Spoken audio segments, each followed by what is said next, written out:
Everyone, কেমন আছেন সবাই? আলহামদুলিল্লাহ আমরা অনেক ভালো আছি। তো অনেকদিন পর আবার একটা ব্লগ নিয়ে চলে আসলাম। আজকে আমার ভাইকে দিয়ে আমি ব্রেডি চা বানাচ্ছিলাম। সে ঘুম থেকে উঠে বলছিল চা খাবে, তো আমি বললাম নিজে বানিয়ে ফেলো। তো আমাদের কাছে অনেক ভালো মানের একটা মিনি প্যাক আছে, এটা এত বেশি টেস্টি, মানে রিয়েল চা বানালে যেরকম লাগে সেম ওরকম লাগে, খুবই টেস্টি।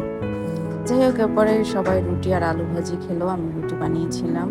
অ্যান্ড দেন বিকেলবেলা অনেক বৃষ্টি হচ্ছিল, তো আমরা সবাই আবারও ওই মিনি প্যাকেট চাগুলো খাচ্ছিলাম।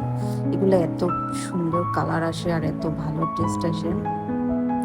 এরপরে রাতে অপূর্ব বাসায় এসে আমাদের বাসায় কিছু আম ছিল, কেউ খাচ্ছিল না, তাই অপূর্ব ওগুলো দিয়ে জুস বানিয়ে ফেলে। আর আমার জন্য অনেক সুন্দর ফেরি লাইট আনে, 3 রকমের আনে, আপাতত এটাই সেট করেছি। অ্যান্ড দেন আমরা আজকে ফ্রাইডে, আজকে একটু বের হবো। আমার যেহেতু আমরা বাসা শিফট করেছি, তো অনেক শপিং করার বাকি আছে, এখনো ঠিকভাবে গোছানো হয়নি। তো শপিং করার শেষে আমি ফুচকা খেতে বসে গেলাম। ফুচকাটা অনেক টেস্টি ছিল।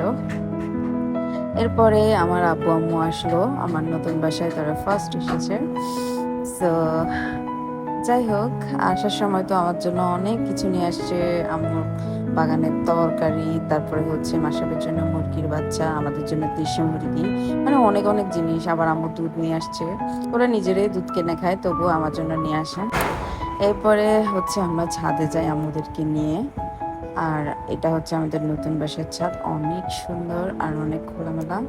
যাই হোক, এরপরে আমি আমাদের জন্য হালিম বানাই গরুর মাংস দিয়ে, আর অনেক মজা হয়েছে হালিমটা, সবাই খুব মজা করে খেয়েছে। আমি একটু ঝালটা কমিয়ে দিয়েছি যাতে মাসাব খেতে পারে।